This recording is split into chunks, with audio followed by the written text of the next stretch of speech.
আজকে রান্না করব আলু দিয়ে ঝাল ঝাল করে হাতে মেখে গরুর মাংস। আসসালামু আলাইকুম এভরিওয়ান, সবাই কেমন আছেন? আশা করি আল্লাহর রহমতে সবাই ভালো আছেন। স্বাগতম জানাচ্ছি নতুন একটা ভিডিওতে। তো ভিডিওটা স্কিপ না করে প্রথম থেকে শেষ পর্যন্ত দেখবেন। বাজারে গিয়ে একেবারে টাটকা 2 কেজি গরুর মাংস নিয়ে আসছি। মাংসটাকে এখন কেটে নেব, কেটে ভালো করে ধুয়ে পরিষ্কার করে নেব। তো আমি ধুয়ে পানি ঝরিয়ে নিয়েছি। আর এখানে 2 চামচ আদা বাটা, 1 চামচ রসুন বাটা, আর 2 চামচ লাল মরিচের গুঁড়া, 1 চামচ হলুদের গুঁড়া, আর 1 চামচ ধনিয়ার গুঁড়া, আর পরিমাণ মতো লবণ দিয়েছি। তো এখন তেজপাতা, দারুচিনি, লবঙ্গ দিয়ে দেব। আর হাতে মাখা গরুর মাংসটা খেতে খুবই ভালো লাগে, আমি খুব পছন্দ করি। তো এখন 1 কাপের মতো পেঁয়াজ কুচি দিয়ে দিলাম।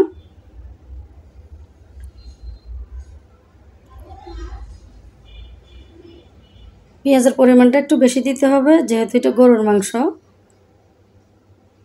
তো এখন আমি প্রায় 4 চামচ রান্নার তেল, সয়াবিন তেল দিয়ে দিলাম।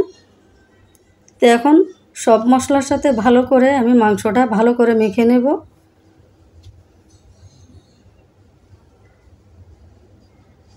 ভালো করে কষলিয়ে কষলিয়ে মেখে নিতে হবে, যাতে মাংসর গায়ে গায়ে মশলাটা ভালো করে ঢুকে যায়। তো আমি প্রায় 15 মিনিটের মতো রেস্টে রেখে দেব। তো 15 মিনিটের মতো রেখে দিলাম। এরপরে চুলে বসিয়ে দিয়েছি।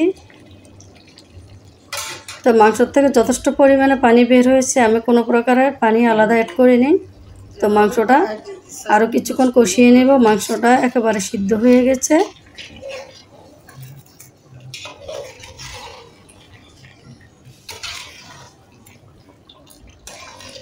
কচি গরুর মাংস একেবারে সিদ্ধ হয়ে গেছে। তো আমি প্রায় 4টা আলু কেটে রেখেছি। আর গরুর মাংসের সাথে আলু না দিলে খেতে ভালো লাগে না, আমি খুবই পছন্দ করি গরুর মাংসের সাথে আলু।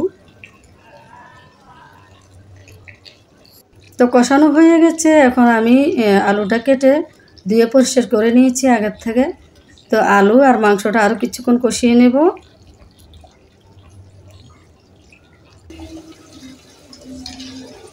তো কষানো হয়ে গেছে। এখানে আমি পরিমাণ মতো মোটামুটি প্রায় 2 মগের মতো পানি, গরম পানি দিয়েছি।